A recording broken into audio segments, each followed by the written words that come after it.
मित्रांनो, पुन्हा एकदा एका नवीन व्हिडिओमध्ये आपलं सर्वांचं स्वागत आहे. भर पावसाळ्याचे दिवस आहेत. हे बघा वातावरण, पाऊस येऊ शकतो कधी पण. आणि आम्ही इथं डॅम प्रूफ करत आहोत स्लॅबला. हे बघा, या पूर्ण बिल्डिंगला आपण डॅम प्रूफ करणार आहोत या ठिकाणी. आता इथं टाकीवर एक हात आपला मारून झालेला आहे डॅम प्रूफचा.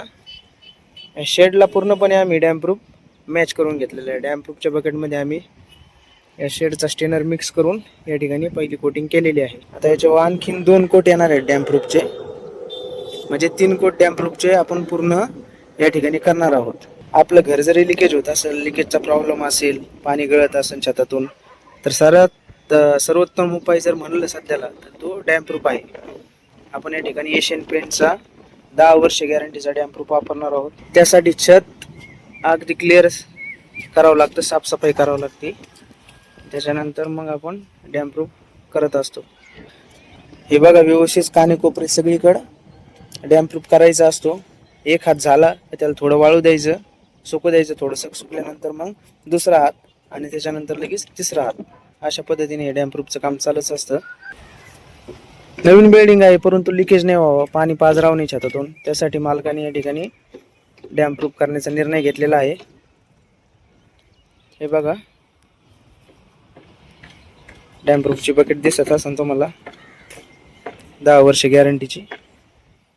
याच्यामध्ये एक 12 वर्ष गॅरंटीची सुद्धा येते. आणि याचे प्रॉपर आपल्याला 3 कोट मारायचे आहेत घट्ट मालामध्ये. 20 लिटरमध्ये जास्तीत जास्त 4 लिटर पाणी टाकायचं, त्याच्यापेक्षा जास्त पाणी टाकायचं नाही. जास्त पाणी जर टाकलं तर रिझल्ट तुम्हाला काही भेटणार नाही. अशा पद्धतीने सर्वत्र 3 कोट आपण डॅम प्रूफचे करणार आहोत, जेणेकरून आपल्याला क्वालिटीचं काम भेटेल. आणि कमीत कमी 10 वर्ष तरी हे स्लॅब लीक होणार नाही. 3ऱ्या मजल्यावर काम चालू आहे या ठिकाणी. हे बघा, घराचं कलर काम पूर्ण झालेलं आहे आणि शेवटच्या टप्प्यात आहे डॅम प्रूफचं काम. टाक्या वगैरे प्लंबिंगचे सगळे कनेक्शन या ठिकाणी जोडून झालेले आहेत. आता हा एक हात वाळल्यानंतर आपण पूर्ण सुकू देणार आहोत त्याला. त्यानंतर आपण दुसरा हात, त्याच्यानंतर तिसरा हात या ठिकाणी करणार आहोत. स्लॅब चांगला आहे, नवीन असल्यामुळं स्लॅबला काही तडे वगैरे, चिरा वगैरे काहीच नाही. स्लॅब एकदम क्लीन आहे, स्वच्छ आहे, त्यामुळे डॅम प्रूफ करायला डायरेक्टली काहीच अडचण नाही. हे बघा, आता पहिला हात मारला होता आपण, सुकत आहे.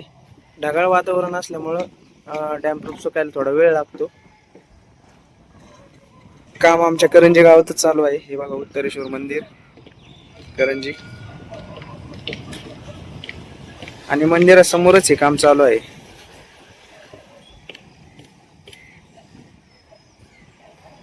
आपल्या घराचा जरी स्लॅब आहे ना लीक होत असेल, पाण्याचा प्रॉब्लेम येत असेल, छत ओलं होत असेल नाही का, पोपडे वगैरे धरले असतील स्लॅबनी, तर नक्कीच डॅम प्रूफ करून घ्या.